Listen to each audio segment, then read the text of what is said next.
Boa noite. Aqui é o grupo de CTS2 e vamos falar sobre uma opção sustentável aos combustíveis de origem fóssil.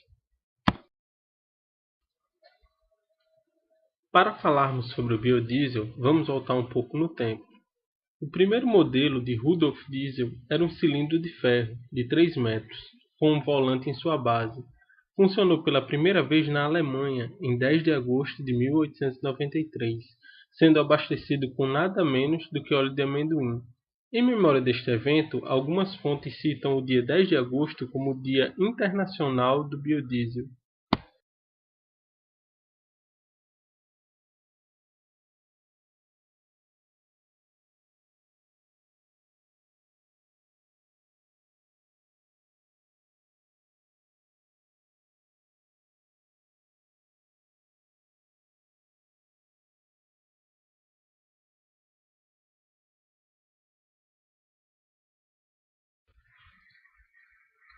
Mais recentemente, em 1977, o cientista brasileiro Expedito Parente inventou e submeteu para patente o primeiro processo industrial para a produção de biodiesel. Atualmente, a empresa de Parente, TecBio, está trabalhando com a Boeing e a NASA. Nenhum outro biocombustível proposto tem validade para a indústria de automóveis.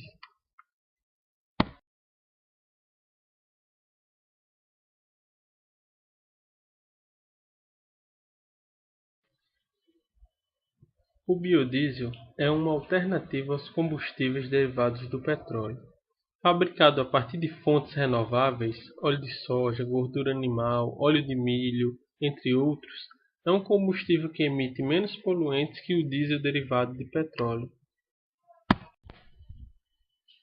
O PNPB, que significa Programa Nacional de Produção e Uso do Biodiesel, teve início para a criação de uma política do biodiesel no Brasil, em dezembro de 2004, com o objetivo de implantar um programa sustentável, promovendo a inclusão social e garantindo preços competitivos com qualidade e suprimento.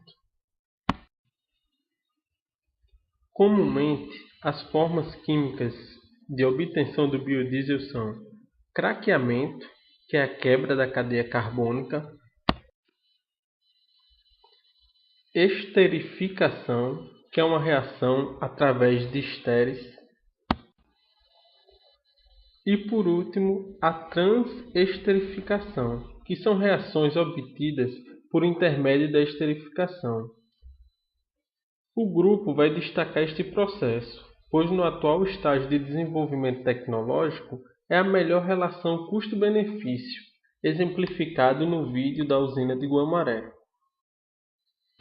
Nós temos que, inicialmente, colocar uma carga de etanol, que é o álcool que vai ajudar nessa reação. Depois nós temos que colocar uma carga de óleo de mamona, certo? No reator. E por fim nós colocamos o catalisador, que é quem vai realizar a aceleração dessa reação. Nesse momento, todo esse processo está sendo agitado, né, como se estivesse dentro de um liquidificador, para promover a homogeneização da mistura. Acontece a reação, 15 horas depois, nós drenamos a parte inferior do reator, onde se concentra a glicerina. Esse biodiesel, ele é lavado, certo? Com a água que nós chamamos água desmineralizada. A água é drenada para esses vasos pequenos aqui. E nós temos, por fim, aqui mais perto, a centrifugação, que é a etapa final para a produção do biodiesel a partir do.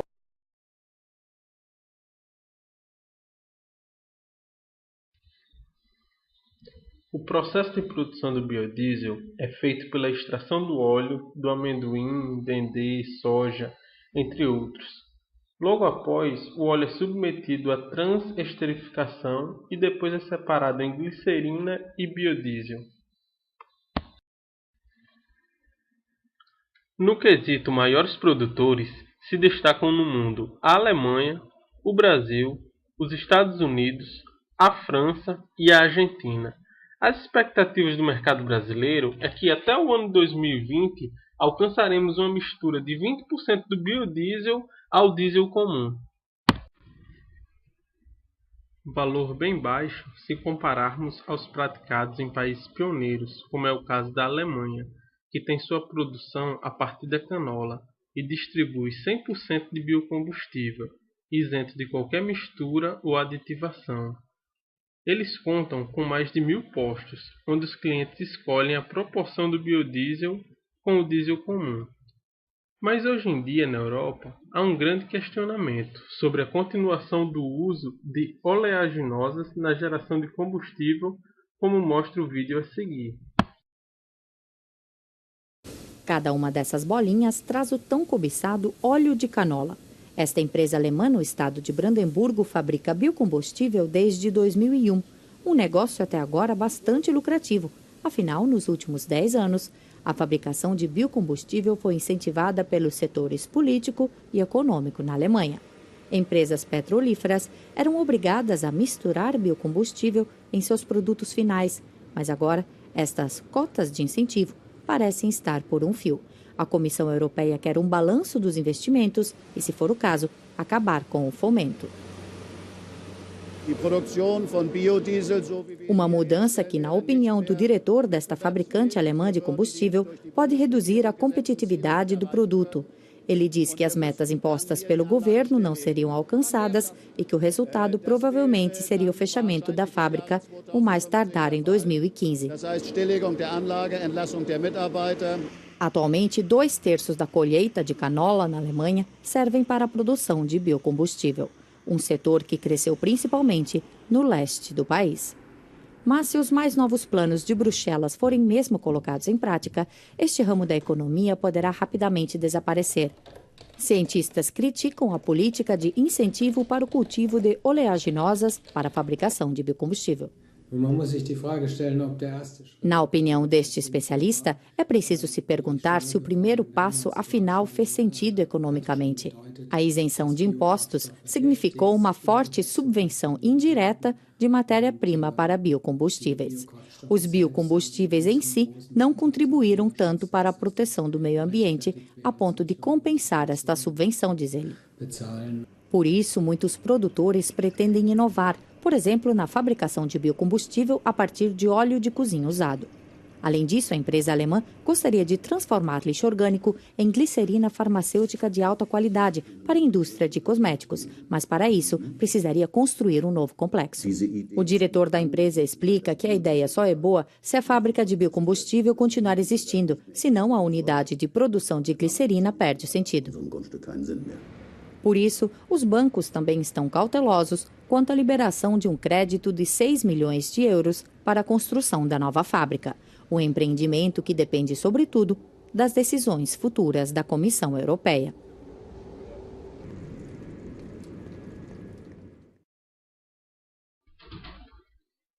Nos Estados Unidos, que tem sua base de extração a partir da soja, sofre uma indefinição sobre o uso do biodiesel, pois a versão atual de revisão da mistura do volume mínimo de adição de biocombustível ao diesel propõe, em vez de um aumento, uma redução nos volumes de etanol e congelamento de consumo do biocombustível no país.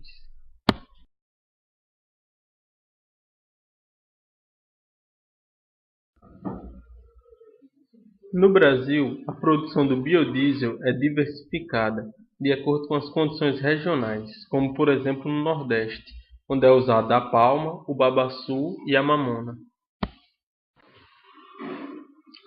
No gráfico de estados produtores, se destaca o Mato Grosso, com suas monoculturas de soja.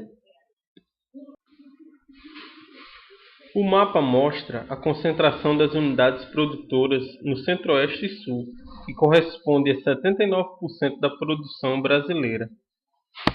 No Brasil, para fazer o biodiesel, é o óleo de soja, que corresponde a 73% da produção, seguida pela gordura bovina com 21%. A produção de biocombustível chegou no final de 2013 a mais de 2.700.000 metros cúbicos, mais de 3.000 vezes o total registrado em 2005, de 736 metros cúbicos.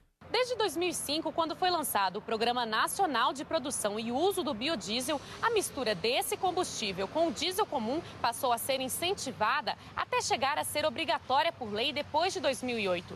A partir do dia 1º de julho deste ano, o nível mínimo da adição vai passar dos atuais 5% para 6% e depois de 1º de novembro chega a 7%. Em cerimônia oficial, com a presença da presidenta Dilma Rousseff, foram anunciados os novos valores e os benefícios da medida. Essa ampliação possibilitará a redução de emissão de 23 milhões de toneladas de CO2 até 2020. É uma redução significativa, contribuindo assim para atingirmos as metas previstas na política nacional sobre mudança do clima, bem como melhor posicionar o Brasil diante das metas com as quais se comprometeu na Convenção das Nações Unidas sobre a mudança do clima. Você sabe o que o biodiesel representa para o Brasil? O biodiesel é um combustível feito de óleos vegetais e gordura animal, uma fonte de energia totalmente renovável. 34% das matérias-primas vem da agricultura familiar, o que significa mais de 105 mil famílias beneficiadas em todo o país e o envolvimento de mais de 60 cooperativas no Programa Nacional de Produção e Uso do Biodiesel. O incentivo à agricultura familiar.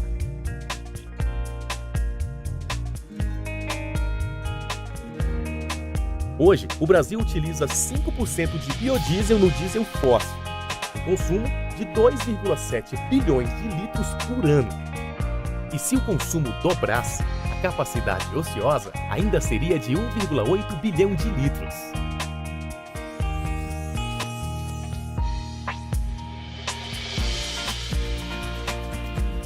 Em 2008, o uso do biodiesel passou a ser obrigatório.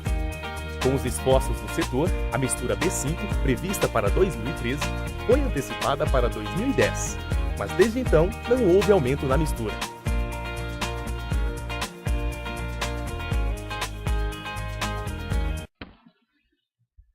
Também há desvantagens na utilização do biodiesel.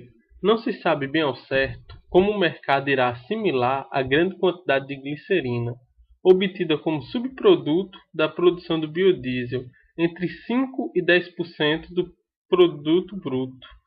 E a queima parcial da glicerina gera acroleína, produto suspeito de ser cancerígeno. A grande polêmica que o grupo encontrou no biodiesel de segunda geração, aquele produzido a partir da soja, do milho e de outros alimentos, é a disputa com a indústria alimentícia. O Departamento de Energia dos Estados Unidos mostra que ele é cerca de 10% mais caro do que o combustível normal. No entanto, o preço do biocombustível é reduzido por subsídios oferecidos aos produtores. A demanda por etanol de milho tem visto um vertiginoso aumento dos preços do milho no México. E isso pode se tornar a realidade de vários países africanos. Esses países, inclusive, já estão vendendo seus campos aos países ricos para que produzam alimentos. A comida é então exportada para os países que estão a pagar pela terra. Este fenômeno também pode ocorrer se outros países começarem a comprar terra dos países pobres, a fim de produzir recursos para os biocombustíveis, deixando milhares e milhares de pessoas passando fome. Eu acho que o volume de recursos que é destinado ao agronegócio é maior, as condições são melhores. Eu acho que em termos de agricultura familiar, você tem alguns avanços, né? Não dá para se negar, o programa de aquisição é um avanço, mas você tem uma deficiência na base, que é do incentivo mesmo à produção. Por que adianta a gente ter um bom programa de comercialização se a gente não tem condições estruturais de produzir? Você não vê caminhão carregando horta ou caminhão carregando alimento que é produzido pela agricultura familiar, ou seja, esses alimentos eles precisam estar perto dos grandes centros, entendeu? Só que hoje a dificuldade é gigante, porque perto dos grandes centros também é que a terra tem o maior valor agregado por essa menor distância entre a indústria e entre onde se produz. Então existe uma guerra dentro disso, ou seja, a agricultura familiar tentando combater a monocultura e as grandes empresas e os latifúndios. Se você passar nessa região, é toda cana. Antigamente essa região trabalhou mais com laranja, mas agora já virou só cana. É aquilo, né? Quando o campo não planta, a cidade não janta. O modo de produção antigo e pouco eficiente do biodiesel de segunda geração, o alto consumo de água potável, o uso de grandes faixas territoriais e a disputa com a indústria de alimentos clamou o surgimento de novas tecnologias no Brasil e no mundo. Por causa dos problemas apresentados, pesquisadores estudam a terceira geração de biocombustíveis, as microalgas, pois foram constatadas várias vantagens. Exemplo disso é que elas não competem com a agricultura de alimentos, não agridem ao meio ambiente, usam a menor parcela de terra por causa da alta produtividade, não precisam do terreno fértil e não precisam de água potável.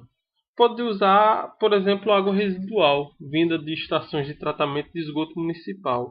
Além disso, a captura de CO2 é muito mais eficiente em relação ao eucalipto, que hoje em dia é usado para a diminuição das cotas de CO2 ao redor do mundo.